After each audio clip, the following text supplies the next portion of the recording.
Hey everybody, happy Thursday, May 18th. I'm so excited to be here with you today. And we are here for this month's lineup for the Women's Entrepreneur Network Talk series. I'm excited to have you here. And um, this is so exciting to be here. And our first speaker is here. I'm so excited to have you here, Seema. Let's hear what you have to say, y'all. Let's give Seema a very warm welcome. Please type in the chats and let her know and give her a warm, excited welcome. So happy to have you here, Seema. Thank you, Haley. Thank you for having me here. Hello, everyone. I'm so excited to be here with you today. And today, I would like to share with you the transformative power of our stories and the incredible benefits that comes from writing a book and how you can build your brand and your business with the book. This message is really especially relevant for coaches, consultants, entrepreneurs, and business owners, and anyone that wants to leave a legacy behind of their wisdom and lessons learned from their major life challenges. And for business owners, as you and I are growing our business, it really holds a key to increasing your influence, impact, and income. As I was asked to contribute to a anthology, which is a multi-author book about my recovery story of being bedridden from 3 types of autoimmune issues in an anthology alongside 3 of the New York Times bestselling authors, one of them including Dr. John Gray from Mars Venus series. I hesitated. I said, me? The initial reaction that crept up within me was doubt. How could I do that? I thought to myself, struggling within my own head, like, I don't have a story. My story can't really make an impact. Can any of you relate to that feeling? Right? If yes, then type in the chat that yes, you can relate, because majority of the women I find feel that they don't have a story, or that it's not good enough, or how can it make any difference to anyone else? But something remarkable happened when I shared my story. People responded with awe and inspiration. They told me that my journey was amazing and that I was incredible, and even asked me to speak to their various groups. How many of you have experienced this kind of a response when you've opened yourself up and shared a part of yourself that you never thought you would, or that it wouldn't make a difference? Yeah, let me know in the chat. In those moments, when I did that, I couldn't help but to remember, excuse me, the times when I felt really hopeless and helpless during my illness. When I became ill with 3 types of autoimmune issues, it took a really, really long time for the doctors, 6 years to be exact, to diagnose me properly. And within those 6 years, 11 doctors called me a hypochondriac, meaning there's nothing wrong with me, it's all in my head. The typical response that women got, particularly 25 years ago, and I think sometimes still we get that kind of response. I had searched for resources that could give me hope, that could provide a guiding light for me, but I couldn't find any resources. I looked for books, I looked for stories, and back then there was no internet, and we had to rely on word of mouth or libraries and bookstores. And I had to make a decision within myself of what I needed to do. And I decided, that I'm going to do whatever I can to heal myself and not really listen to the experts that were telling me a voice inside me said, there's something there and you got to find a way out. So I stood on the edge and took matters in my own hand. And I stood on the edge of possibility, wondering what people would think when I started to really share my story. That doubt, people are going to judge me. What are people going to say? What will they think of me? Right? All the things that we really think about when we put ourselves out there. And that day, I got an email from a client thanking me. They're expressing their gratitude to me, that they were so happy that I helped them step into what was coming in their way. I had told them that, when things come in your way, there's actually no coincidences in life. And if it's coming in your path, it is meant for you and you should really jump on it. At the very least, you should explore it. And that email was a sign. And not only was it a sign, but it also reminded me of my highest value, which is integrity. So I realized I had to practice what I preach. So I leaned in and wrote my story, breaking free from the pain cycle. I shared the framework I used to heal myself. And you know what I discovered? That the power of your story, I discovered the power of my story and the power of sharing it. While it makes a big difference to everyone else around you and gives them hope and inspiration, it raises a level of confidence and it shifts you within yourself as well. And as I saw my story in print and I witnessed its impact on others, I realized that our stories have the ability to change lives. They have the power to give hope, to provide guidance, and to remind others that they are not alone. Our stories are bridges that connect hearts, and by sharing them, we create a ripple effect of healing and transformation. Now, let me tell you why writing a book is not only a powerful act of self-expression, but it is also a strategic move for coaches, consultants, entrepreneurs, and business owners. When you write a book, it increases your influence. It elevates it and expands your impact and also increases your income. How many would like that? Let me know in the chat. Raise your hand or put a money emoji in there. If there's a money emoji, I don't think I've seen that. So from the business aspect, writing a book positions you as the authority in your field. It establishes your expertise, your credibility, and your unique perspective. Think about how you have perceived someone else when you heard that they were a published author or a best-selling author. People trust authors. They see them as thought leaders and go-to resources. By writing a book, you distinguish yourself from the competition and become the trusted guide your audience is looking for. It sets you apart from the sea of sameness of everyone else. Not only that, it is a great way to build your know, like, trust factor with your audience. They get to have an experience of you and what you do and how you help people and how you have helped people.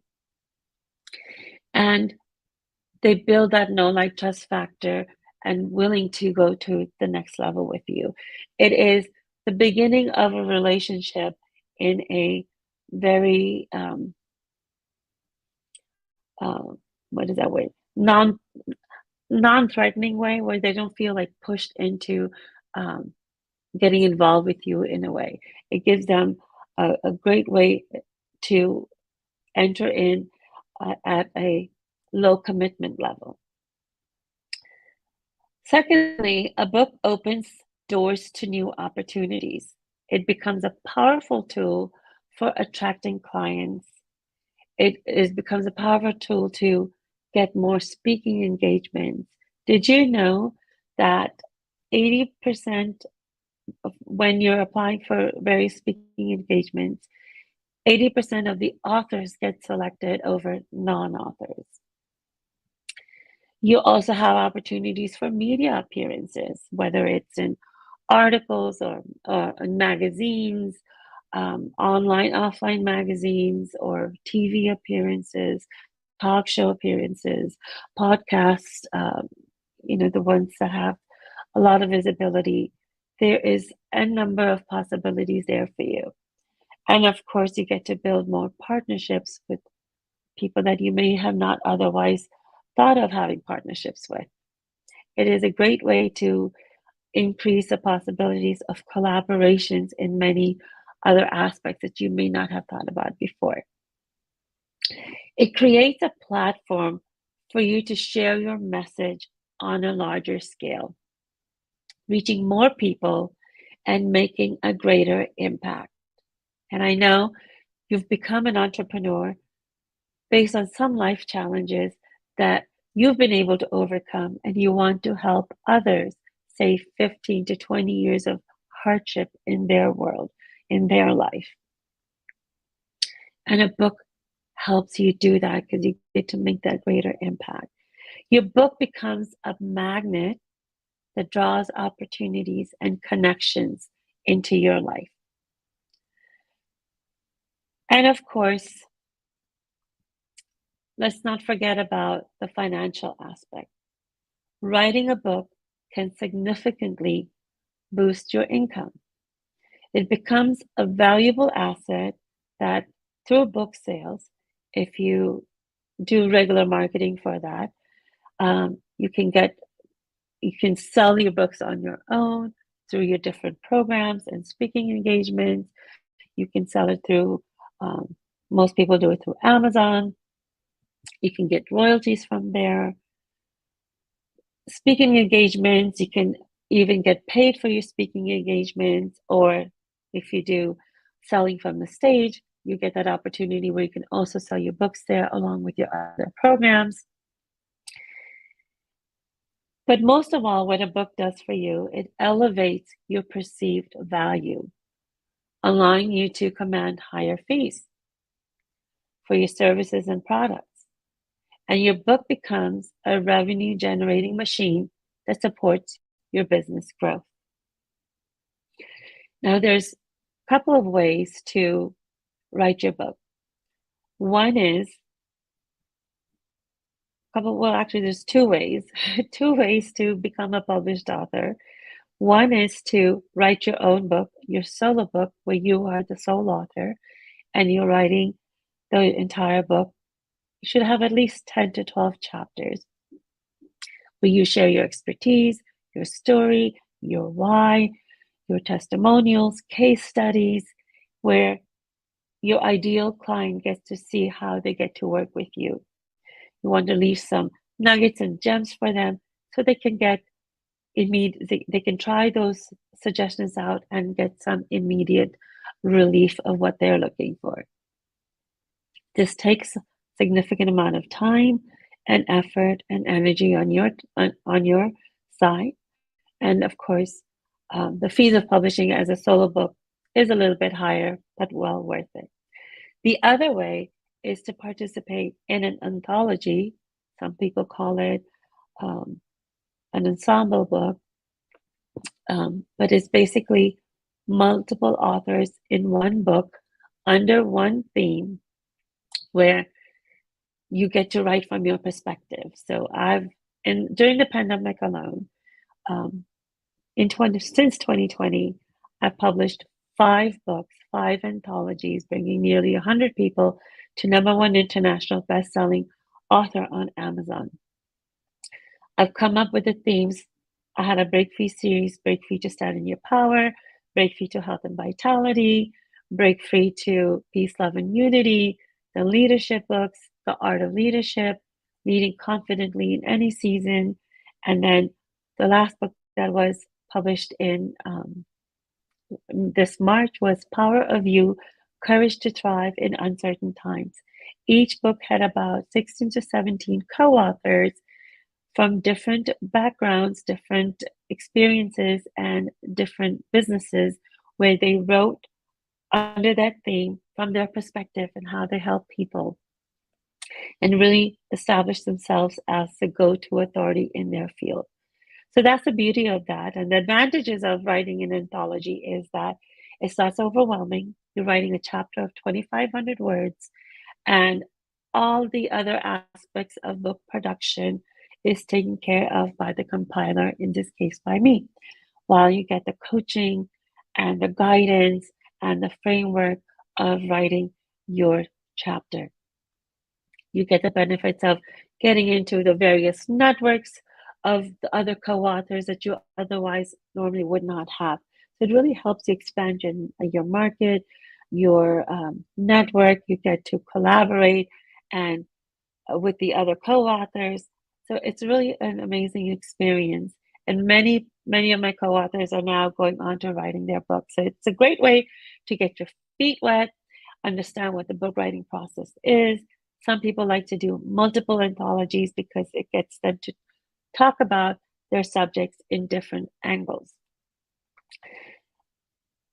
So I would really love to connect with you to see if this is an opportunity, an avenue that you would like to take to help increase your business and your branding, increase your influence, impact, and income. I have some upcoming anthologies. One is called the Unlock Your Leadership Code. And so the kind of anthologies that I do is on empowerment, on leadership, and on wellness. So, Haley. Hello. Hi. Love it. So how would somebody go about getting in touch with you? They can connect with me on my email, seema@seemagiri.com. And Haley, for all of your audiences, I'm offering a special 30-minute break-free book strategy sessions with me to see if this is an avenue that they would like to go with. That's awesome. Yeah. I think it would be an amazing opportunity to work with somebody who's got experience and who's been doing this for a while. And you do such a lovely job of promoting your authors. Thank you.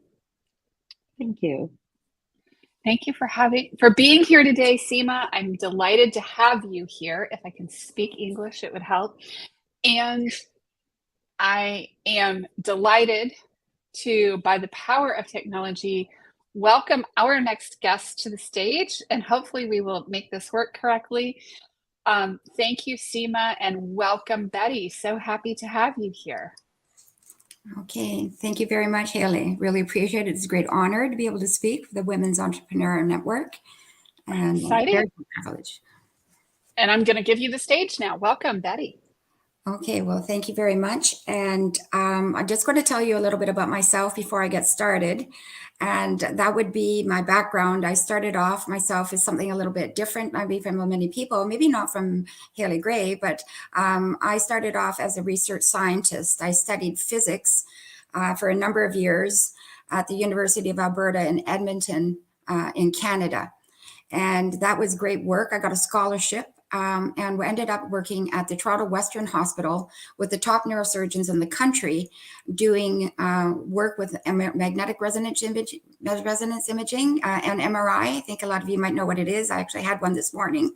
But I did that studying osteoporosis, which is a bone degeneration disease that is very common among women. And so I did that, and I got to work with the top neurosurgeons. It was very exciting work. But also as a woman, something happened, and that is I became pregnant. Working in the lab was a 24/7 occupation. Having a child, I think we all realize, is also a 24/7 occupation. So I gave that up for something a little bit less demanding, and that would be working with IT in the corporate world. I ended up working for a large corporation, very nice job as well, salaried, everything else. I got to work with the top executives there. It was back in the early 90s, and a lot of secretaries were replaced with personal computers. And I got the privilege of teaching the executives how to use a computer. I like that work as well. But then another thing happened. A second child came along, did some calculations, and found out that with the daycare expenses, the childcare expenses for 2 children, having a lunches, dry cleaning, travel, that all added up to the fact that I would pretty well be paying people to go to work. And so my husband and I did a calculation and figured that we could probably allow me to have that blessing of being able to be a stay-at-home mom. And that was great, being a stay-at-home mom, until it wasn't. Single salaried incomes back in the late 90s, early 2000s, that was okay, but it shortly became not okay. And that led to a lot of discussions, loud discussions about money that eventually led to a separation. And I wish at that time I'd known about business. It turns out that with all this working for someone and being a scientist, I'd become an academic snob. I didn't really understand that academics work for people that own businesses. And I didn't really understand the true nature of what business is. And now 14 years later, I solved my problems. I supplemented my income after having gone through a divorce. And I have come to realize the value of working with other people who have taken the time and the effort to learn everything they can about their respective fields, whether it be a doctor, nurse, realtor, real estate, different people, so many different people out there that I know that each one of you, if you put what you do out there in the world in the chat, then you're from all different walks of life. And what you've done is that you've created a service that each and us, every one of us who don't know what you know, get to benefit from that. So I realize the value and the exchange of value and compassion that comes with business. And my chosen field actually of business happened to be in the area of monthly expenses, cutting monthly expenses for individuals and businesses. And I love to do that, but that's not what I'm going to talk about today, because I am a business owner, a solopreneur, and it's all I do. It's the only business I do. I do it full time. And what I'd have to talk about now is actually, I made notes because it's a little bit touching for things of what it was, but I thought it was important to share. So I recently had to take off the past few months to care for my father. My father had a surgery and other complications such as cancer, Parkinson's, and being 90 years old. And that kept him in a hospital located 1.5 hours away. It was life and death daily, doctors, therapists. We were able to get him into his home and out of the hospital after 2 months of lying there. And then he tried so hard to recover for that last month. But unfortunately, he succumbed to his circumstances and he died. And I'm telling you this story because during the course of my father's illness, it started off as a mere ulcer. My time in my business, my priorities and how to operate my business as a solopreneur were definitely disrupted. Morning visits turned into daily visits. Scheduled meetings were replaced by doctors and therapists showing up at the same time. I went from being a disciplined, focused, devoted, and dedicated businesswoman to a person who started to be late for meetings, missed meetings, had to reschedule meetings, and eventually wouldn't even set up meetings, prompting many thoughts in my mind to talk to people about the difference between reasons and excuses. Now, clearly, I needed to be with my father at this time. He needed me, and there was nobody else to be there with him. And in retrospect, I'm blessed and I'm grateful that I did spend his last few months with him, caring for someone I love so dearly, so very dearly, and hearing his last words that I will carry with me forever. So I loved my father and I love my business, but this is what I thought I would share with you today, because although there were different levels of distractions that we as business owners, entrepreneurs face, we will inevitably run into things that are going to create the same kind of conflicts that I ran into while trying to manage our businesses and life. as it happens. And things will happen. Things, I'm smiling because that was a note that was said yesterday. Some things happen. Things will happen. Business changes such as client growth, expansion for solopreneurs that want to become maybe become entrepreneurs, personal changes, not all bad, weddings, births, these things. It can't all be, illnesses and accidents. There's all different levels of severity that are going to divide our attention and shuffle our priorities. So I want to talk just a little bit about the differences between reasons and excuses. Illness, COVID happened. A lot of people had a lot of changes, had to learn how to use Zoom, perhaps had to change their business. Those were things. Illnesses can prevent you from going to a meeting or setting an appointment. Accidents for yourself, your family, a friend. For me, it was a family member. Say that your power goes out, your internet goes out, your client doesn't show up. Those are reasons that you will cancel an appointment or not go to an appointment. Staff doesn't show for employers, that can be an issue. These are things that I noticed are outside of our control. You can't control these reasons. And then I looked at the excuses. Well, excuses might be something like, you guys might know reasons, you all have them, I'm sure. An excuse would be like you slept in. You didn't set the alarm. You didn't get enough sleep. Didn't charge your laptop. Didn't charge your phone. Not feeling up to it. These are all things that you can control. Those are the real differences, I thought. The reason for missing something that you can justify would be something that you can't control, but excuses are things that we can control. So why does it matter to go through this, and why have I decided to talk about this? Well, it's mainly because of the mindset that is created, that we as business owners who care and are passionate about our respective businesses, who understand character, authenticity, and accountability to our clients and ourselves through integrity, following up, following through, establishing trust, getting to know one another, setting up collaborations and referrals. These are all things that had occurred to me that I was going through in the last few months that made me think that, yes, I had a good reason, a very excusable reason. However, as the number of meetings added up, my father's situation didn't improve and in fact got worse, and my time for business reduced even more. I realized that it didn't matter if it was a reason or an excuse. If I was trying to get to the airport on time and I was late due to an accident, or if I simply slept in, it wouldn't matter. I would still miss the plane. And so as I missed more and more meetings that I simply couldn't attend, I came to realize that I was unreliable. Okay, and that's the language.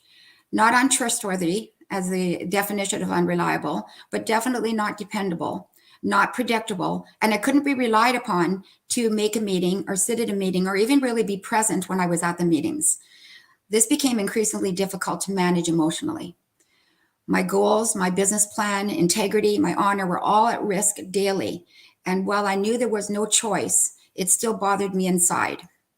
I knew I was doing the best I could, and I tried to attend some meetings. I'd leave a meeting, a weekly meeting, I'd say, see you next week, and then I'd miss the next meeting and reschedule, and I wasn't following through on my word. So finally, I got to the point that I wouldn't even set appointments with people because I couldn't guarantee that I would be there. So I listened to a podcast the other day by Mel Robbins, and her speaker spoke of the threshold. And this threshold she defined as the number of things that you can tolerate that are manageable before things become unmanageable. Now, it's really important to know what your threshold is and to keep within it. My threshold was definitely breached. That little voice, the not you voice that's inside you, got really loud. And I not only lost momentum, but went into reverse momentum. And worse, my health was impacted. I suffered 2 strokes, little ones, okay? And I've now developed signs of pending heart failure due to stress. I know this all sounds very gruesome, but there is an upside to my talk here. The thing is, the heart failure is reversible. But it's something that I would like you to pay attention to, that if you feel that little thing, that little knot in your stomach, I've never had anything like this happen to me before. I've never had any health issues, but I started feeling that little twing in the stomach. I skipped drinking water. I did things because I was attending to something else. And all those things started to add up. And stress is, please don't underestimate that, because it does hit you, and it is a real threat to your mental and your physical health. So since I decided to talk about this, I've thought about a couple of other reasons besides the reasons that I've stated that have to do with business, that a person can end up missing meetings or being overwhelmed or having their threshold threatened. Okay. As solopreneurs, we're solo. So what happens if you suddenly get an onslaught of customers, something we desire? What happens in this case? You might want to start looking at managing your schedule, looking at starting to expand your business. Even expansion can start taking up more time or start to threaten your threshold. Virtual assistant, establishing partners. You guys can put in the chat. There's all sorts of ways. Put in what you do, because I think this is the whole point of the talk here. If what you do is highly skilled, you can actually create a duplicatable system. You can use a manual, make a manual up for people to follow, maybe divide up what it is that you do. So the reality of this is that some things are outside of your control and they can't be ignored. Family is as important as business. Potential death and loss and permanent loss is more important than a lost client. Client growth and business expansion shouldn't be stopped. You definitely don't want that. You definitely want to expand your business. It's counterproductive to do that. So you want to be able to integrate all areas of growth, all areas, personal or otherwise, so that your business continues to grow. So what are we going to do about this? So here's some things. And I actually talked to a few people in the network about what to do. And the main thing is that you want to establish control. And the best way to do that is to be prepared. Okay, things happen. Preparation gives you control. So here's some ideas. Some of you guys actually do many of these things. Learn to discriminate, sort, divide, delegate, delete, the D's. Get counseling. Especially for things that are excuses that keep coming up or showing up in your business. Get counseling, get coaching, go into self-improvement programs for bad habits or fear-based excuses. Use calendars, automated systems, templates, manuals, virtual assistants, artificial intelligence. Learn skills to strategize, prioritize, negotiate. Most importantly, determine your threshold of what you can tolerate. What is manageable? Find out what is manageable and stick to it. How much more can be added for what you do before it is too much? You can make lists, set commitments and goals, and then accountability and discipline. So find your work-life balance. That's not always possible. Say no. Okay, learn to say no. If you're in an accident, that's an easy way to project. If you're in an accident, you can't be reached. Set hours of operation, stick to them, and understand that there are times that you do not cross that threshold and get to a position that will threaten your health. Of course, if you become very unhealthy, your business isn't going to do very well. So think about that. Think logically. Slow things down, and definitely mind your self-talk. Let some things go. Things are what they are. Okay? So what I did, I found myself, especially on that hour and a half drive at times, and there was a lot of times to be thinking through that, I would think past the issue. I would think of why I'm doing my business. A lot of people who know me know that my plan is to winter in Europe, where it's cold. I'm in a northern climate. So you can think past that. Think about what your business is giving you. You have to postpone maybe working at certain things. You have to alter your schedule a little bit, but you can think about that. Find areas of escape. Use hopes, use wishes, use prayer. But here, the most important thing of all, and the thing that involves us all of us here with Women in Entrepreneur Network, all the people that are in business, look around you. Look at the people of what you do in the business, in your business. Look at what people do that you've met. Look at all the people that I had for support that I could talk to. Consult with the professionals that are in Women's Entrepreneur Network. They've dedicated their time to be an expert in each of their own areas, and they can help you. Okay. If you are already busy, or your desire and work ethic is to be busy, to have clients, to follow through and deliver what your business promises, that you will deliver, please consider that things happen. There's a fixed amount of time in the day, week, month, and year. For me, I got to spend time with my father, and that was invaluable, essential. I was able to squeeze out 8 to 12 hours a day, 5 to 7 days a week. And I could take the time.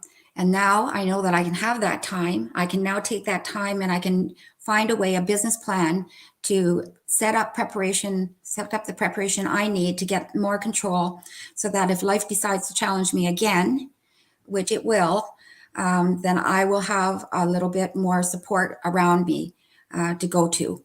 So just on the last note, we are coming into a second quarter, the end of a second quarter, last couple of weeks of the month. And we're going to be going into, and then June, and then we've got the last half of the year. So this is really exciting. I personally am getting right back now on track for my 2023 goals. Last time I spoke with a large group, I talked about the 90-day year. So that's another quarter coming up. And I just want to end with the fact that business builds in steps. Sometimes one step forward, one step back. Sometimes one step forward, 2 steps back. Sometimes 2 and multiple steps forward and 1 step back. But this is the way business grows. It goes up, it goes down. But thank you all for everything that you do that supports all of us to help us get through things so that when we have to be distracted from what we're doing in our business temporarily, that we've got people like you that have been taking the time to learn what you do. That's really important. And thank you for the network, Haley, very much. Thank you so much for being here, and thank you for sharing this, because, you know, I have my own rounds of distraction going on in the background. So I was at the emergency room until 3 o'clock this morning with one of my kids. And, you know, it is life. She's fine. She's okay. She just had surgery last week, and she had a minor complication last night. So we were getting her checked out. So life happens, you know, and I'm grateful for everybody in this network as well. And I'm grateful for you being here, and thank you for sharing your story. Okay. You're welcome. How does somebody go about getting in touch with you? Well, I'm going to put my information in the chat. I don't know if people can see that outside of the studio, but I do have an email. So my email is B as in my name, BALis99 @gmail.com.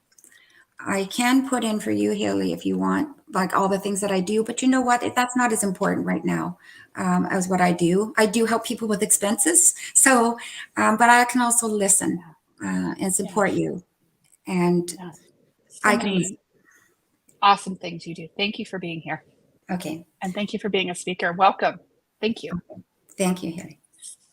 And welcome to our next speaker, Melissa. So happy to have you here today. I'm just delighted to have you as a speaker.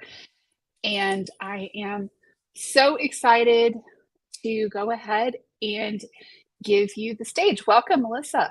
Thank you, Haley, so much. And thank you for your amazing group. I've been in the group for a while, and there's so much value. Haley provides so much value, and it's really, I'm very, very pleased that I'm having this opportunity, and that I do get value of the group.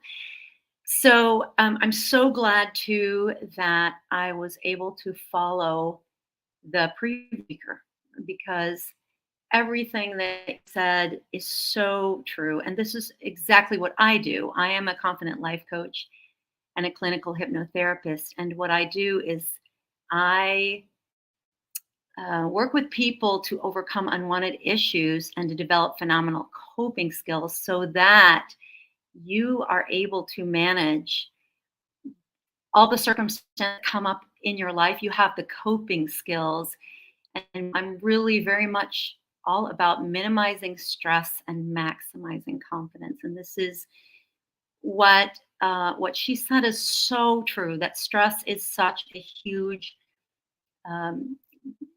factor in our lives. It is so very destructive, not just from the mental health standpoint, but very much so from the physical standpoint, even more so from the physical standpoint. So one of the things that I educate people about and teach people about in my programs, and by the way, I offer both individual and group coaching and hypnotherapy programs. And one of the programs that I have that I'm extremely excited about because of the amazing results that it is getting for the participants is called Success Block Smackdown.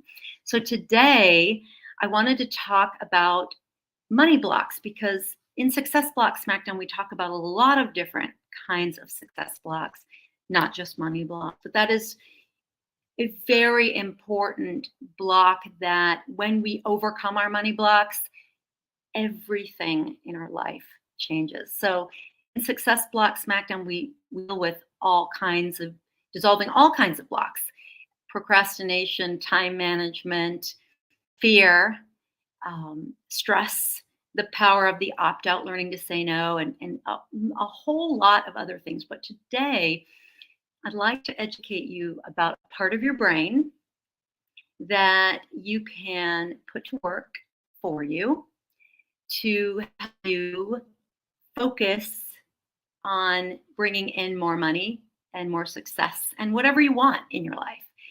And I also want to help people shift their relationship with money a little bit.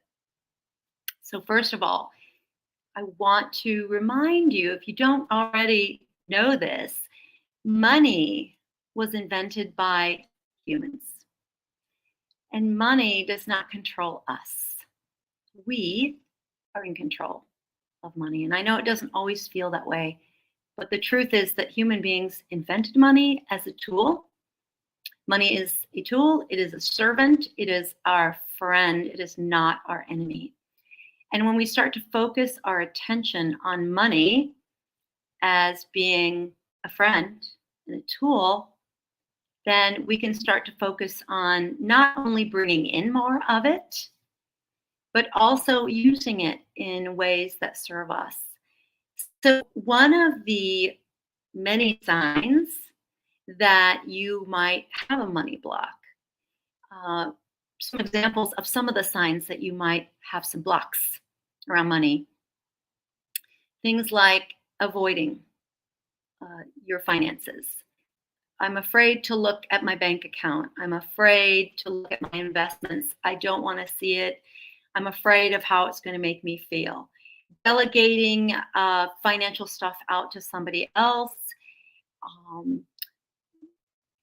Avoiding conversations about money, making money, conversations about money taboo in your family, getting stressed around talking about money, having sleepless nights about money, having certain beliefs about money, most of which we are taught. We are taught certain beliefs around money when we're growing up.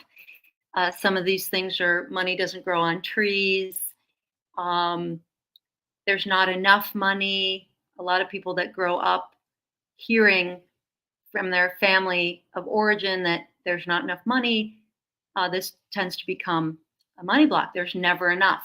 Even very wealthy people can have that belief that there's not enough money. So we want to, as I said, we want to start to use some of the tools that are part of our brain to change this relationship with money and to focus our attention on being friends with money. If you are letting someone else handle your money, if you are feeling guilty or ashamed about something associated with, a lot of people feel that with being in debt, things like that. If you're feeling jealousy or resentment, or you find yourself comparing yourself, these are all signs that you're treating money as an enemy or an adversary. So it's time to start supercharging achieving your money goals. And a way that you can do that is using something that you may not know about in your brain. This is a piece of your anatomy. We all have it, and it's called the reticular activation system. It is part of your brainstem. And the Reticular activation system is where we get the idea that what you focus on expands. This is the science behind that. It's actually not magic. It is your brain. And so the reticular activation system is a very, very important part of your brainstem, and it has many important functions, but we're going to focus on the function today of the function of it being an attention device and a filtering device and a gatekeeper of information. Because the truth is that at any given moment during the day, you are filtering through about 200,000 pieces of data at any moment. And all of these pieces of data are competing for your attention at any given time. And so I know Haley is amazing at multitasking and she can focus on a lot of things at once. But if even Haley were to focus on all of the data that's coming into her brain, it would probably explode. And we definitely need Haley around. We don't want her brain exploding. So what the reticular activation system does is it hones in on what is important to us. What we tell it is important to us. So what we're thinking about most, it's going to focus most on. So it's very important that you are very selective about what you're thinking about the most. I had a client in here yesterday, a private hypnotherapy client, and I had her look in the mirror because she is a beautiful woman who couldn't see her beauty. And I said, that's because you're focusing on all the negative things. So that's all you see. And when I showed her what I was focusing on, when I looked at her, she started to be able to see and focus on herself differently. So be very, very selective about what you focus on and use this reticular activation system to get what you want by focusing on what you want. And you can achieve goals, including your money goals, faster. So some of the steps that you can take to increase the ability of this part of your brainstem to focus and filter on things that you want is number one, to figure out what you want. And number two, write down what you want in present tense every single day. Because what this does is it focuses that reticular activation system on those things, and you'll get more of what you're focusing in on. Read your present tense goals several times a day and look, very important to look for what you already have, that you already have in your life that is related to or the beginning of your goals. If you have a little bit of money, you can grow from what we already have if we focus on it. It's much easier to increase focus from what you already have. And very important, focus only on what you have now and in the future, not on what you lack. Because remember, when you focus on what you want, what you lack, and what you need, you're going to get more lack, more want, and more need. Not what it is that you aim to have. Very important. Time to change your language. Get in the habit of eliminating the words want, need, should, would, and could, and replace it with I have and I am. And why? To minimize focusing on lack. Every evening, you can write down 5 ways that you focused your attention on your goal that day, and that will continue to enhance the ability of your reticular activation system to focus on those goals. And use visualization of achieving your goal every day in detail. Make this part of your routine. And be grateful for what you have now and what you will have in the future. And be patient and embrace this journey. Remember that this reticular activation system is designed to filter and focus on everything related to what you want and what you're thinking about once you figure it out. So, again, money does not control you. So focus on and embrace your role as the controller. Focus your attention on money flowing in and out as your friend so you can choose how to make it work for you. And use this reticular activation system to focus on positive aspects of money and positive specific money goals. And please look at your money with love and care, knowing that it wants to help you and love you back, giving you freedom and choices. It is your money. I would recommend that you normalize money conversations and make exciting goals together with your family members. So one of the beliefs that some people have is that money is the root of all evil. Money is not the root of all evil. But you know what is fear? Fear is the root of all evil, particularly fear around money. So I want to give you 4 steps to inspire you to get started. Step 1, figure out your money goal. The previous speaker mentioned that she wants to winter in Europe. So she has a very specific goal. Yours could be something similar. I want to save for a house, a car, vacation, retirement, education, a rainy day. So that's step 1. What is your goal? Specific about that and visualize it and speak as if you have it. I have it already. That was your reticular activation system for you. Step 2, get educated on what you need to do. And step 3, make a plan. Step 4, take action. You can do this, and with consistent education over time, you will. You are doing it. Make sure you budget your time and use that time to define your goals, get educated, make a plan, and take action.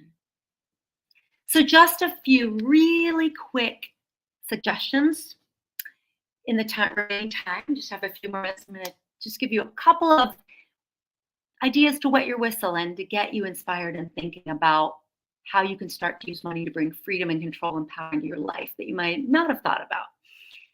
Look at your bank account every day. It will empower you. I know it's scary. I do it every day now, and it energizes and empowers me. And I used to be terrified of it, just so you know. Create a budget for your monthly spending, whether it's for your business or your life, and do that before you spend money. Reward yourself with praise and enjoy the control you feel when you see your savings grow. Explore a high-yield savings account. Your money can make money. Automate your saving and your investing. Get educated on things like life insurance that you can take cash value from. Make choices. I recommend shopping at Aldi. It costs half the price of the other grocery stores. Shop in your closet, your fridge, your pantry. Make your own coffee. I used to spend $25 a week on coffee at Dunkin'. Now I put money into a high yield savings account. And instead of spending money on your vacation, plan a fun and free staycation. Those are just a few things that you can do. And there's so many more. But in the interest of time, I'll just leave you with those suggestions. And I would love to hear your comments and questions. And just FYI, as I mentioned, I have a lot of free content. You can find me on YouTube, all over social media, and I also have a free training for you. And you can get to that easily. Just go to melissasclass.com and you can sign up for that free training. Awesome. And for the record, I'm going to state that I don't love multitasking either. I find it extremely stressful. And I think there was a study a while ago that shows that it causes your productivity to drop by almost 70%. It does. We're not designed for that. The brain, we're not designed to do that. And it's really, I have a whole lot of strategies that I cover in my Success Block Smackdown around time management. One of the strategies is called the WEN strategy, and I have a procrastination strategy that's called the WEN, W-O-N strategy. So there's a lot better alternatives out there to multitasking that are going to make you a lot more productive, more confident, more empowered, and more energized. Mm-hmm. Yeah, absolutely. I have some funny stories about people who proudly told me they could multitask while they were talking to me and playing on their phone. And then I would say something and they never heard me. Calling them out. I don't generally try to call people out on it, but like when you're trying to like organize, hey, we're going to be here at this time, and then they didn't hear you. yield some really funny results at times. Yeah. So, yeah. So, it's really important. And this is something that in my work, I do a lot of educating people about how their anatomy works, how their brain works, how their neurology works. And so we can put that to work for you. So Haley, sorry to imply that you do multitask. You get so much accomplished. It's, obviously you're really masterful at productivity. So Single tasking. Yeah. Exactly what you said, because I can't multitask. Yeah. Well, this is one of the success blocks that people do tend to have, is that they don't have enough time or they don't have enough resources. And those are just success blocks. They're not real. And you can absolutely break through those. And Haley is very, very inspiring. I think Haley, I'm such a fan of Haley, and I don't see any success blocks, but we all have them. And I was just working with a CEO yesterday. He's very, very high level CEO. And I was coaching him on a TEDx. And sure enough, he had a couple of doozies around. I'm just not the kind of person that, he said that he gets worse with practice. I'm like, okay, yeah, that would be a success block. And that, what was the other one? He can't not speak fast. So it doesn't matter how successful you are, there's still some blocks that we can clear out and get out of your way so that you can really get where you want to be and get those goals met. Absolutely. I agree. And there's always things and always room for improvement. This is a journey. It's not a destination. Absolutely. There's one thing I have learned. It is such a journey. Thank you so much for sharing. Thank you. Thank you for having me. Thank you for being here. And what is your website again? So you can find me, my name is my website. So you can find me at melissabowerjacobson.com. And you can also get free training at melissasclass.com. And you can also get a free consult with me. And all you have to do is go to www.meetwithmelissa.me. Awesome. Perfect. Thank you so much for being here, and thank you for being a speaker today. Thank you. And I'm excited to have had you here. And I'm excited to have another longtime Women's Entrepreneur Network member who is speaking today, who is one of our admin team. Welcome, Dion. So happy to have you here. I know. It feels like we should have done this a million times already, but I'm excited. It does, right? Isn't it funny how that happens? I love it. I am so delighted to hand you the stage, because I know you have some amazing ideas and thoughts that you want to share with the audience. We'll see what I can do. All right. Awesome. It's all yours. Hey. Hi, everybody. My name is Dion. I am the founder of the Ziva Group. I'm going to give you a brief history about me. And I'll tell you, maybe share some tips and information that might be helpful. I was a teen mom. I had my first child when I was 16. And I guess we should go ahead and acknowledge that he's 33 now, and on down to my youngest, who is 16. So I'm a mom of 5 total. I didn't give birth to all of them, but I don't really do steps and halves. So that's a little bit about me. Come from a large family. I'm the oldest of 8 children, the only girl. So definitely daddy's princess. That's a little bit about me as far as why I do what I do now. I always ask, when people ask me, what do I do or how do I do it? I always tell people I'm just a champion of herding wet cats. I am very good at herding wet cats. That's what I do. I'm good at managing chaos. I'm, again, oldest of 8 children.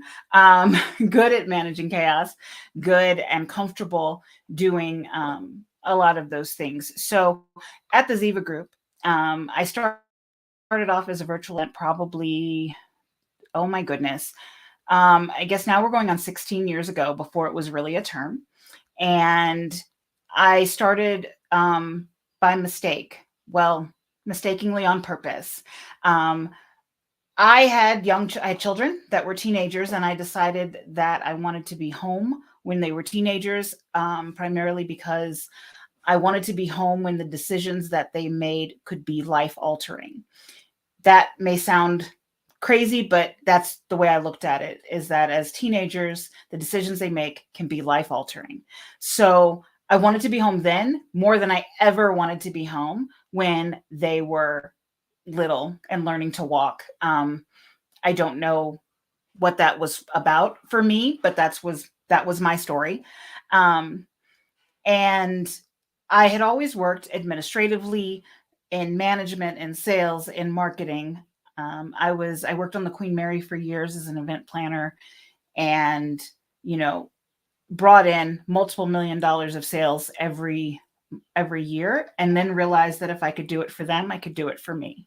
So that was definitely something that I had to consider and to think about.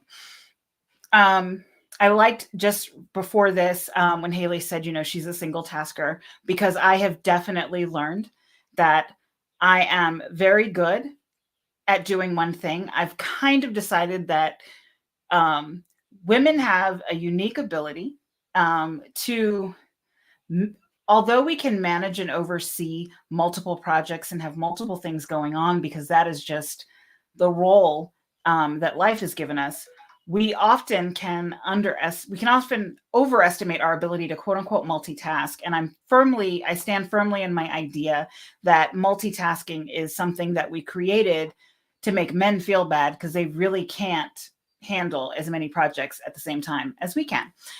If there's any men in the room, I'm sorry. I don't hate men. It's just the truth. We can do things a little bit differently. So I think that is super important. And I'm sorry, my phone is going berserk. I think that we can do a lot of things differently. So when I decided that I wanted to be home more, I started looking at ways to kind of telecommute before telecommuting was a word. Before telecommuting was something that we did. That's what I wanted to do. So I knew that that's what I wanted to do, but I didn't know how to make it happen. It just so happened that I needed to have sunscreens put up on my home. I live in Arizona. It's hot. Sunscreens help with that. And I called out 3 contractors, but I want to process. I'm a single mom. Okay. So as a single mom, I didn't have a lot of time, and money was definitely a concern. And so what I did was I had 3 contractors come out to give me 3 estimates, because for some reason 3 was the magic number for me. And I had them give me their estimates. And I specifically told every person, I had them all coming out on the same day, that I wanted to make a decision by the following day at 5 p.m. That's when I was going to make my decision. And I met the last guy that came. I met him, but I really liked him. Like, just, somebody comes into your home to do certain things and you're like, I really like this person. So I liked him. So I was kind of excited to get his quote. I got the other 2 that day or the next morning. And at about 4:30, I hadn't received the 3rd guy's quote. And at about 4:30, I called him and I said, hey, I don't have your quote yet. And he said, oh, I got busy and I'm finishing up a job right now. Let me call you right back. He didn't call me right back. So I made a decision from the other 2 quotes that I had, because I had those quotes. About 3 days later, his quote came in. He's like, oh, I'm sorry. And da-da-da. And he called me and he was like giving me his reasons. And he was like, you sound very distant. And I was like, your right back sucks. And he was like, what? I was like, you said you were going to call me right back. Your right back sucks. It's been 3 days. And I was very, vocal. And I was like, that's really, I told you I needed to make a decision. I had to make a decision. He's like, so, he's like, well, you have my quote now. I'm sure it's lower than the other guys you called. So, do you want to go ahead and schedule a job? And I was like, schedule a job? Dude, the job's already done. Like, I said what I was going to do. And he's like, wow, wow. He's like, my voicemail is full, my email's overrun. And needless to say, he was my first client. And he was my first client, and he stayed with me for about 6 years. And I answered all of his phone calls during the day when he was out doing jobs. And I would set up his appointments, and I was really good. I had a map. I knew like the area that we lived in. I could set up his route for the day. I always, worked it in with his schedule. I, communicated with his spouse. Anyway, out of that was born virtual support before virtual support was a term. And now my role is a little different. I don't so much do all of that. I do prefer to work with large philanthropic organizations, nonprofit, that type of thing is what I like to do. But what I recognize is that as business owners, sometimes we have this misguided notion that we can do everything because we own a business. And the truth is we can't. We cannot do everything. For instance, I need to redo my website. I have the knowledge, the ability, the software, the everything to rebuild my website. I'm probably not going to do it. I'm probably going to pay someone because I've needed to do it for about 2 years, if that makes any sense. And so when people come to me and they ask why they should hire someone like me for their business, they're making money, but they're just overwhelmed and they're not getting what they want out of their business. What they are missing is that they cannot do it all. So you have to play your role, play your position really well, even as the owner of a business, right? Even as the owner of a business, you have to play your position well. You have to understand that the best use of your time, and most importantly, the most profitable use of your time, might not be doing certain tasks. Building a website is something that I can do, but I guarantee you that when I call Haley or any of the other wonderful people in the Women's Entrepreneur Network that can do that for me, it's probably going to take them about 2 weeks total to get it done. Maybe. And that's not going to take them 2 weeks at 40 hours a week. It's not going to take them 80 hours to get it done. It's going to take them a few hours to get it done. Whereas for me, I will, one, get stuck in a role, in a loop of perfection that I will never achieve because websites are never actually done. They're just done enough for now. And then you're going to make changes and modify and move forward. And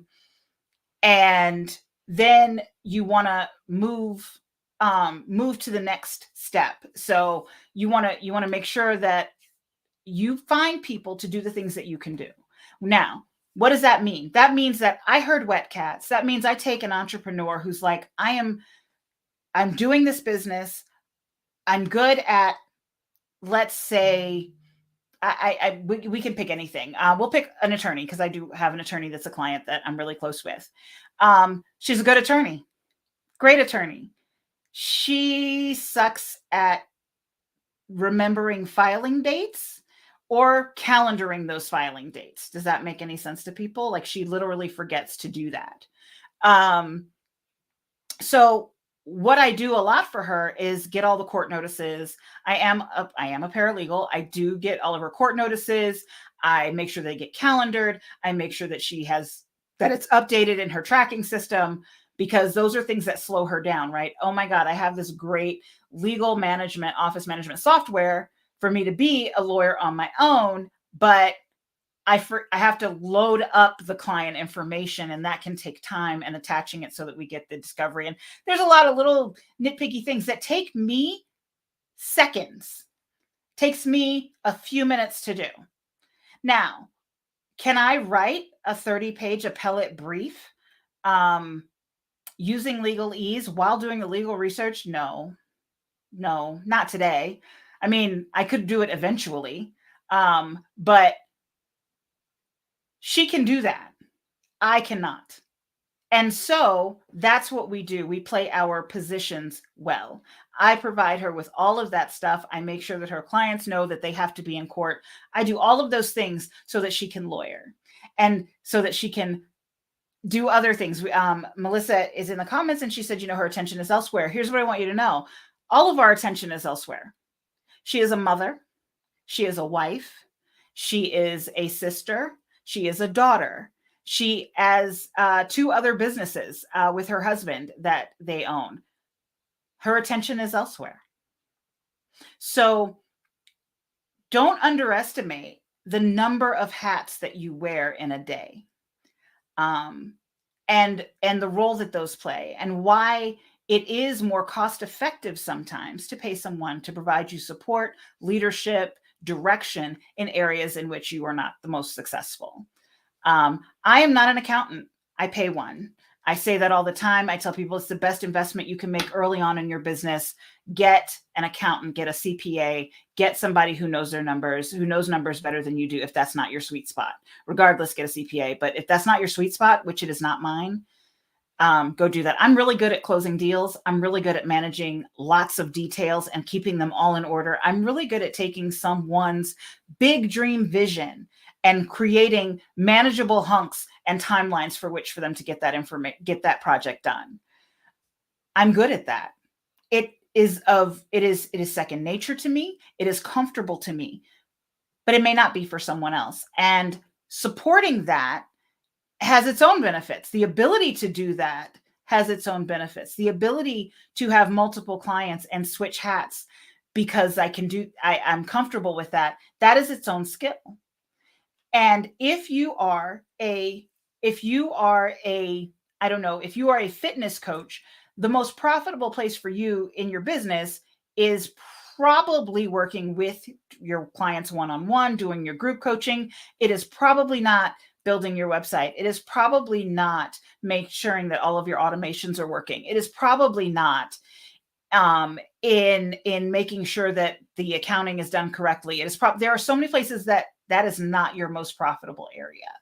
So I want to make sure that women in business women especially, and I'm going to say that because of where we are, women in business especially, I want to understand that we need to work closer to the dollar because our roles are significantly varied. And throughout the day, we are at any given point, all of those things, right? I am somebody's mother. I am somebody's daughter. I am somebody's sister. I am all of those things all at once. But I have to make sure that I put my attention, my energy, my focus on the things that matter. And I will even go so far as to say things that are profitable. And you would say, well, how are your kids profitable? No, they don't give me money. I mean, they could. I wouldn't say no. But it's not about their profitability. What they give me, how they quote unquote pay me, what makes that profitable, the time I spend with them, is the joy that they bring to me. That has value.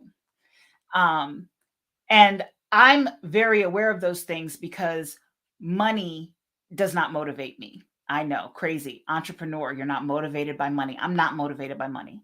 I am motivated by the things that money can do, but I'm not motivated by money. So telling me I'm going to make a whole lot of money doesn't necessarily get me going. Telling me that I'm going to do this great project and I'm going to get to help a lot of people and and then I'll make some money, that will get me there. And so understanding that other people have different motivations and things that will motivate them and get them going is super important. It's super important to know that. So I work a lot with delegation. I teach a lot on teaching people how to delegate, the things that they should delegate, how to get them closer to working in their zone of genius and making enough money and being profitable enough to understand that this is not my zone of genius and I need to take that somewhere else and give someone else the ability to manage that part of the process for me, because that is a more profitable use of my time. I'm not making money when I'm toiling over WordPress for 6 hours. That's not bringing anything in. So I want to encourage everyone to focus on learning how to delegate those tasks, finding the resources, the people, the humans, the ideas that will help you open up and do things differently, and learning how to herd your own wet cats. And that's a little bit about me. So I hope that y'all got something out of that. I actually got a lot out of that. And I appreciate you sharing that. And I have a dry cat. That is not a wet cat. Not wet. That is a hungry cat Yes. behind me. And I actually love that you're sharing that, because that's going to lead me into my talk this afternoon, because we're going to be talking about that use of time. And yeah, you know, it's funny how a lot of times I see that with entrepreneurs. We are so invested in putting time into things and assuming that all people are motivated exactly the same way. And we will try to recreate the wheel 14 times over when we heard it was a good idea, or we thought it was maybe a good idea, or we think that we have the ultimate whatever. And Yeah. you know, instead we're wasting a lot of time. It's a monumental waste of time at times. Yes, it is. I mean, we've all done things in our business early on that we wish we hadn't done. We've all done it in our lives, right? Like, exactly. So, I have several friends who have gotten into couponing over time. Mm-hmm. And you probably know where I'm going with this. They're a huge fanatic of saving, you know, $20 a week on groceries, or $30 a week on groceries.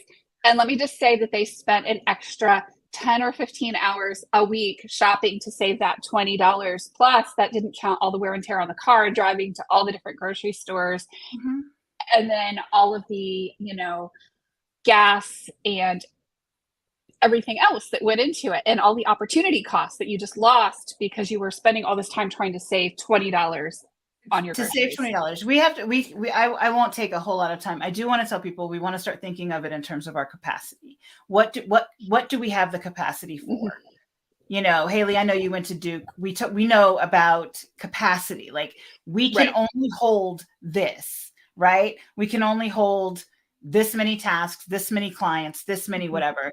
And we have to get clear on what that capacity is, so that, and delegate. And if we need to add people, we got to figure out how to make that happen, because it's just not getting done, or it's not getting done well. So, or we have to decide to let things go. Or is the other thing. Because there's always going to be more to do in your business and in life than you have time to do. Like, my house will never be perfectly clean. My user ID on all my platforms is Dartha Stewart. Okay. And I am forbidden from using the laundry machine, the washer, because I screwed up the laundry 30 years ago, almost 31 now. It's coming up on that 31st anniversary of being forbidden from doing any laundry in my house. There are worse things to be forbidden from than doing laundry. I have to say, like, your heart breaks for me, I'm sure. It does. It does. I don't pump gas. Does that count? I don't pump gas.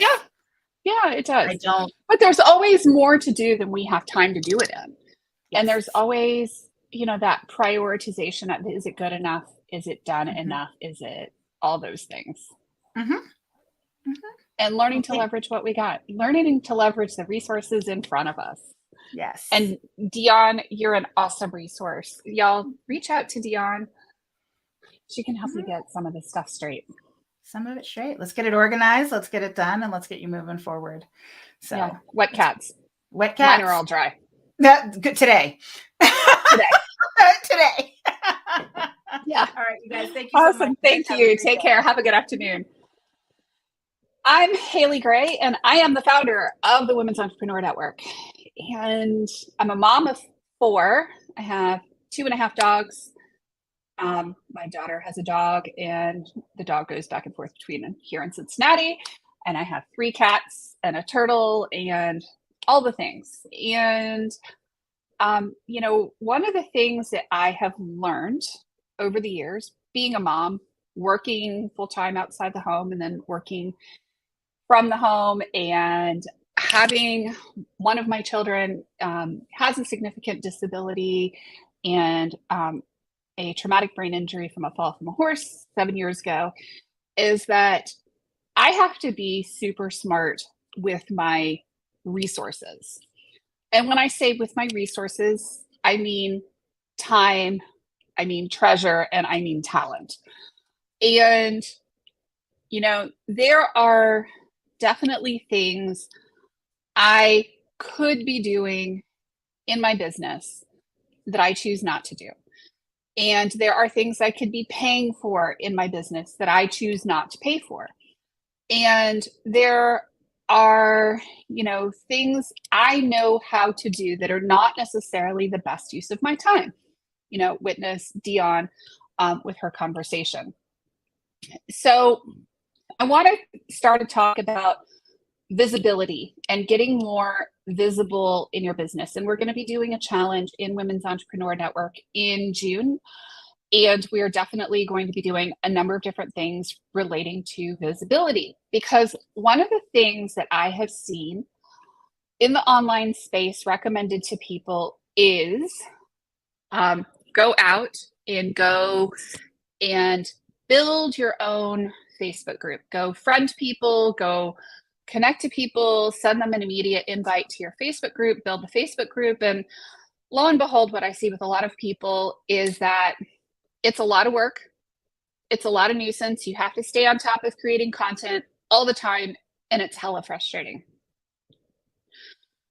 What if I were to tell you that there are better uses of your time, talent, treasure, and resources, and that there are better ways to get visibility in many cases than building your own real estate?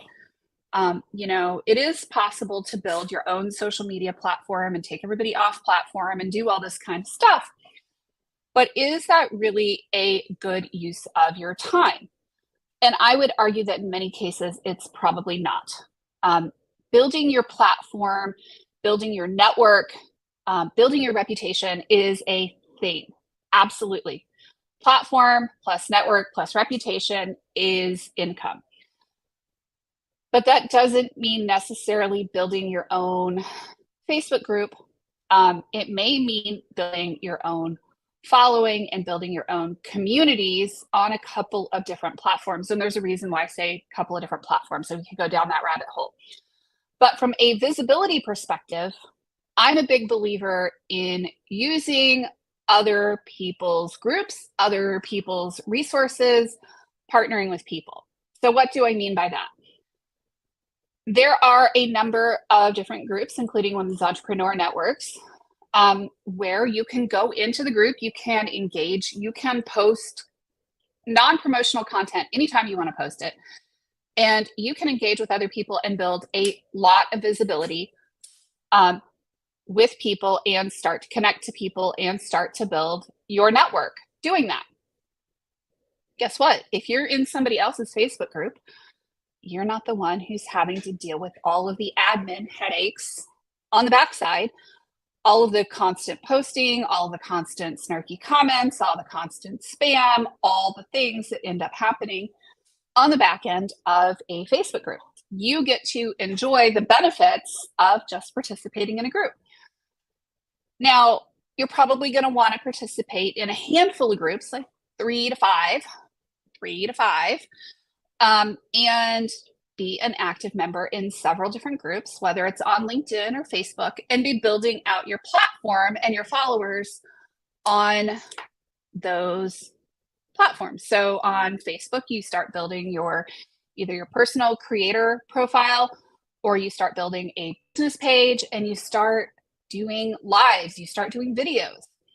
Maybe you approach Women's Entrepreneur Network, Social Salad Society, Women Helping Women, and you pay the small membership fee to be able to go live in the group and share and promote and do your things. Here's a cool thing. You're supporting the creator of the group and helping pay for their time to run the group and do the things, rather than you having to do all the things all the time for yourself. You show up, you comment on other people's posts, you engage with their posts. Guess what? When you engage with other people's posts, you're going to get more visibility. Somebody's going to see you. Somebody's going to be much more likely to connect with you if you are liking, commenting, and generally being a good steward and a good citizen on their posts. It's kind of amazing how that happens if you start engaging with them. Notice, I'm not telling you for a visibility perspective or a client gaining perspective to go sliding into their DMs when they're cold. That's not at all what I'm telling you to do. I'm telling you to build a reputation, build a network, build connections, start conversations with people in a natural manner. Please, for the love of bacon, don't just go messaging people cold in the group and saying, hey, do you want to buy my stuff? Because that's probably going to get you banned from most groups, and it's going to get a lot of people who are banning your profile. And on Facebook, if you have a lot of people that are blocking you, it's going to affect your account quality and it's going to have you shut down. So that's not a good way to get visibility. Good way to get visibility: share high quality content, share funny content, be real, show up, start comments, start engagement, right? Show me the last picture you took on your phone. Show me what you're working on. Tell me about what you're working on. Tell me whatever. All of these things are important to actually getting visibility. And guess what? You can post in most groups pretty freely. And the group admins and the group moderators are going to love you dearly for just showing up and posting and being a regular contributor to their group. And then the cool thing is that you probably can get special benefits for being a real person and engaging in the groups and doing all the things and hanging out and being a real person. So, I'm going to also address the elephant in the room. So what if nobody's seeing my posts? Y'all, you can't just post and leave the group. If you're just dropping by a group and dropping off your post, and you're just kind of like dropping it like little bird droppings everywhere, it's kind of how Facebook ends up seeing your posts, because you're not engaging with people. You're just dropping off posts kind of like they're little bird droppings all over the place. So what do you do instead? You stay and you comment on other people's posts. You post things that you find or think might be interesting to other people. You engage with people as a real person to build your reputation, right? So it's not just about I'm showing up and I'm dropping off my little posty thing, and that's why I'm saying 3 to 5 groups. You do this consistently for 60 to 90 days. And guess what? People are going to really start recognizing you. They're going to start to kind of know who you are. They're going to start sending you friend requests. You can be sending people that you're engaging with regularly friend requests. And you can be connecting with people. And guess what? Building your network, building your platform, building your reputation. Say you want to take it to the next level. Well, do lives, right? Well, you have to be consistent with whatever you're doing. I have seen so many people get really, really frustrated online, on Facebook, on LinkedIn, wherever. They go into a Facebook group or they're posting on their own stuff. And hey, I'm not getting any leads. I'm not getting anything.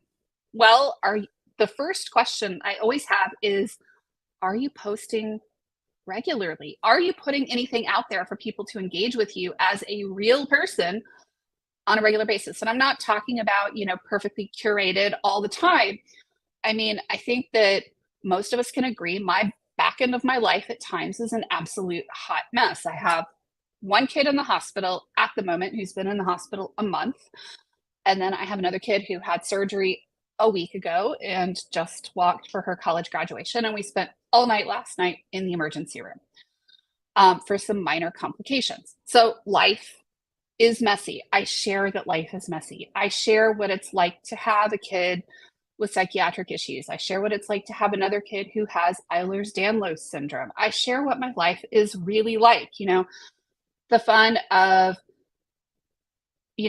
going through life as a dog mom and, sharing pup cups with my dogs. I share what it's like to be a real human being. I share my thoughts and where I'm at.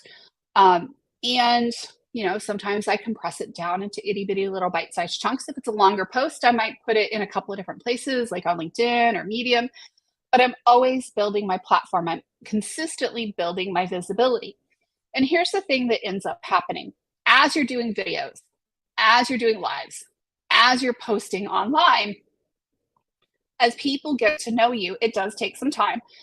But if you're having conversations and you're finding your audience and you're finding your people, you're going to start getting more visibility and more clients. This does not happen overnight, but it happens pretty quickly if you're consistent. and if you tell people what you do and how you do it.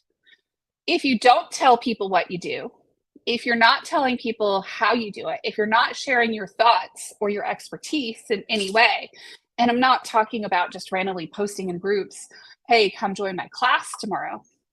If you want to do the, hey, come join my class, maybe you should approach the group admins and pay to post your events or ask if you can post your events.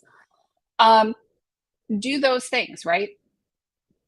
Show up, be a real person, engage, do it over time.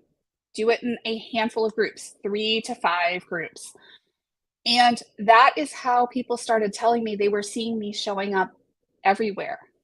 And a lot of people are like, well, I don't know if I can post regularly.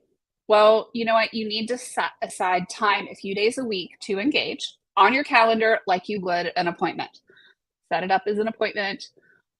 Set it up as a coffee date. For me, I have a mango dragon fruit refresher, and I sit down and I set a timer for 15 to 20 minutes, and I engage in different groups at different times during the week, intentionally, with purpose of being a resource. Now, I'm going to be real honest. I don't always promote myself.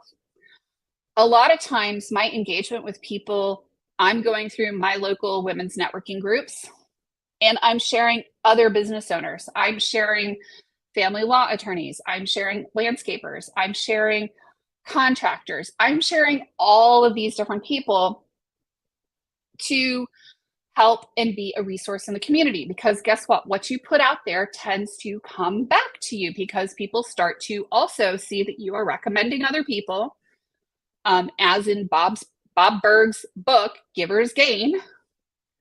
If you give, you tend to get. And it's part of my philosophy in Women's Entrepreneur Network. I invite people to get onto a call with me, and I get to know them, and I start to learn, hey, who can I actually refer to? Who can I not refer to? Who would benefit from going live in the group? Who would not benefit from going live in the group? That kind of a thing. And I may offer them different things based on where they are. And visibility is a process of getting out there, being seen, posting videos where it's approved, or if you have to pay to post videos, then do it. Get out there and be active in a variety of different communities. And here's the thing, don't be sitting on your phone scrolling, telling yourself that you're working. If you want to actually be productive, talk to Melissa or talk to Pamela Schirkenmeister, who runs the Zone, and focus on your productivity and do things in time blocks. Do it intentionally, do it with intention. Don't be trying to watch a movie while you're engaging on Facebook.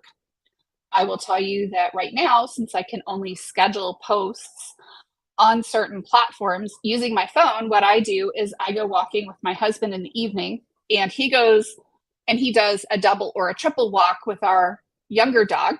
So I take our older dog around the block until she's hot and, she's done and she's baked and she's panting and tail dragging on the pavement. I take her back to the car and my husband continues working. And then I sit in the car in a closed environment and I schedule posts on social media. And I do it intentionally that way because I can record things while I'm out walking. I can post things that I have saved to my phone. I can schedule lots of posts, and I get stuff done, 3 or 4 or 5 days at a time. And I can go through and I can engage, and I can go through and I can do my little checklist while I'm sitting in the car for 30 to 45 minutes. And I make absolute use of that time. So it's not so much about putting a million hours in to whatever the heck I'm doing. It's a lot about doing the right things. It's about being consistent, and it's about showing up. So if you guys want to know more about showing up in supporting Women's Entrepreneur Network and supporting what we're doing, if you want to know about how you can promote in the group, because a lot of people want to promote, or if you want to do lives in the group, go on and check out patreon.com/Women's Entrepreneur Network. This is how we handle it. If you are at one of the higher tiers of membership, you actually get all kinds of cool swag and bonuses that are Women's Entrepreneur Network branded, which is kind of cool. And you can go live in the group. And guess what? You get help from me. You get help from my team learning how to increase your visibility, because visibility leads to clients. Visibility and reputation and platform lead to more clients. And if you are starting even from a place where you have clients rolling in, leveraging other people's groups is one of the cheapest and fastest ways to bring in leads to most businesses, especially if you're in groups that have your audience, your ideal clients in those groups. So focus on going live. Go live in Women's Entrepreneur Network. Support the group. Support the work that we're doing. And get yourself a lot more visible. You'll notice that Tiff is going live. You'll notice that Meg is going live. You'll notice that Shay is going live. You'll notice that Elaine Williams is going live, that Christy Lee is also going live. We have lots of really cool speakers who are going live. And the more you engage with their posts, the more they engage with your posts, the more you put out there, the more that comes back to you. And guess what? We've already created this environment. So you might as well leverage what you've got rather than going out and spending all the time to build a free Facebook group elsewhere. Here's the thing. If I was going to build a Facebook group now, because I've been doing this for 8 years, if I was building a community now, I would do it as a paid community. It would be $47 or $77 or $97 a month. I would be working the heck out of other people's groups, several of them, as my advertising, and maybe even running ads and retargeting ads, and getting people into my workshops and getting people into a paid community, not just a free Facebook group. Because here's the thing that a lot of us have discovered. There are lots and lots of people in free Facebook groups, but they're not necessarily paying. So leverage those groups, siphon through, find the people that are your people and get them into a paid community. That's a pro tip for you that I hope you will take advantage of. Because I know people think that, oh my gosh, it's so amazing to have 75,000 people in a Facebook group, 76,000 people in a Facebook group, y'all. It's a lot of work. It's a lot of time. It's a lot of engaging with people. It's a lot of things. And I'm not saying it's not a good thing, but what if you could leverage that time and that interest and that effort that's been put into it and use it as a springboard to get you more of what you want in your business, which is more visibility, which is more clients, which is more impact, which is more of what you're trying to do in your business. And what drives me is seeing people being able to generate more income, more impact in their businesses. I'm oddly, like Dion, one of those people who's not as motivated by money as you might guess. I like money. I love money. I enjoy it. I enjoy what it brings me, but I'm not necessarily intrinsically motivated by it. So for me, giving y'all the gift of visibility and network and support, which we do through so many different avenues as part of Women's Entrepreneur Network, is part of what we're here for. So thank you for listening to me ramble today. Go out, go be consistent, post, comment, like, share, do the things. You'll be a lot more visible. Go live, you'll be a whole lot more visible. And guess what? You'll probably be able to grow your business pretty quickly by doing it. I want to welcome our last speaker of the day, Nicola Zucker, to the screen. Welcome. Hello. So happy to have you here. Thank you. Thank you. Thank you. Thank you. And with that, I'm going to go ahead and give you the stage. Perfect. Awesome. Thank you. Welcome. Thank you. I just wanted to share about my books, Marley's Dream Love series of books. Yes. And I wanted to give them some exposure. Absolutely. So tell us about what you're doing. So Marley recently did a TV show, and you can find it on YouTube. All Aboard Marley Express. And we did that with a group of children from a local school. And that was a lot of fun. And we're going to retirement homes and schools and libraries and sharing Marley's message of love that she shares in her books. And it goes over, very enthusiastic and loves Marley. So I just wanted to share that today. Can you tell us a little bit about who Marley is and what Marley is, and maybe show us the books? And I can share the books with you, yes. So here's the books.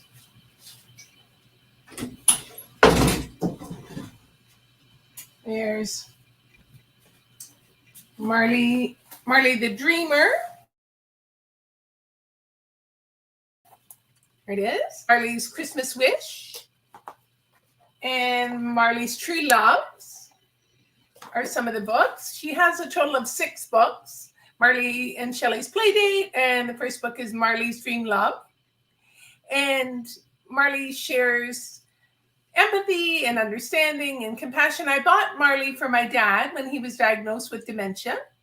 And he absolutely loves Marley. And Marley was very protective and understanding. And great at providing support, and love. And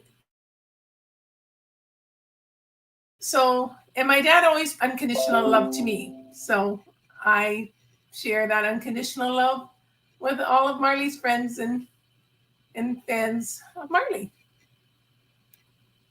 So there's some good pictures of Marley in the book. Why don't you show us some of the book, please? Okay, sure.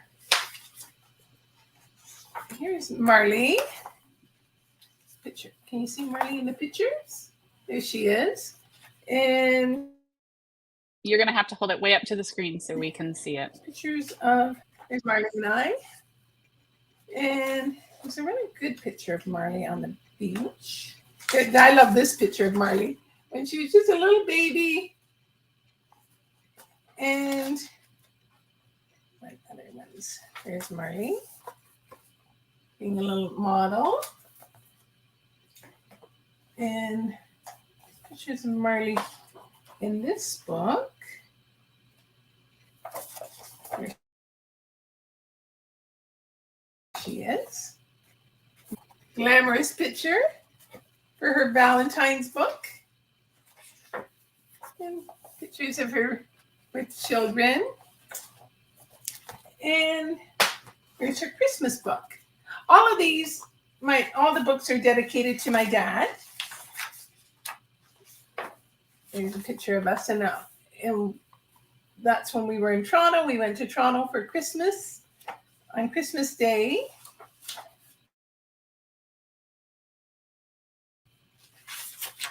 And pictures, and then there we are in the train, and some pictures in Toronto. And I think, let me see if I have other books about Marley. I have coloring books. What other books do I have?